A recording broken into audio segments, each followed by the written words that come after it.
రేవు పార్టీకి సంబంధించిన పలు విషయాలు సంచలనంగా మారాయి.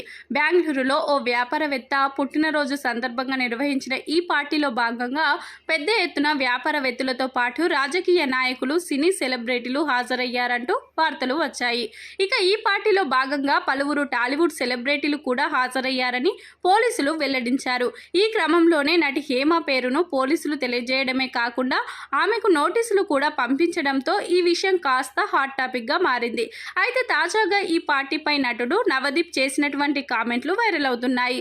రెండు తెలుగు రాష్ట్రాల్లో ఎప్పుడు ఎక్కడ ఏ డ్రగ్ కేసులో విచారణ జరిగినా సినీ ఇండస్ట్రీ నుంచి అటెండెన్స్ వేయించుకునే మొదటి వ్యక్తి నవదీప్. ఆయన ప్రమేయం లేకుండా మీడియా వారు తన పేరును ప్రస్తావనకు తీసుకువస్తూ ఉంటారు. అలాగే ఎన్నోసార్లు ఈయన అధికారుల ముందుకు కూడా హాజరయ్యారు.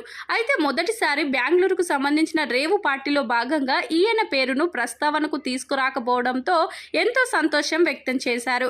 ఈ ఘటన గురించి నవదీప్ మాట్లాడుతూ ఇన్నాళ్లకు మీడియా తనని వదిలిపెట్టిందంటూ సంతోషపడ్డారు. బెంగళూరుకు సంబంధించిన ఈ రేవ్ పార్టీలో నా పేరు లేకపోవడంతో చాలా మంది నిరుత్సాహపడ్డారని తెలిపారు.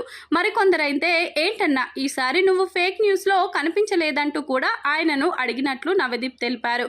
ఈసారి తనకు మంచి జరిగిందని, ఈ ఒక్కసారి మీడియా తనను వదిలేసింది అంటూ ఈ ఘటనపై ఆయన సంతోషంతో చేసినటువంటి ఈ కామెంట్లు వైరల్ అవుతున్నాయి.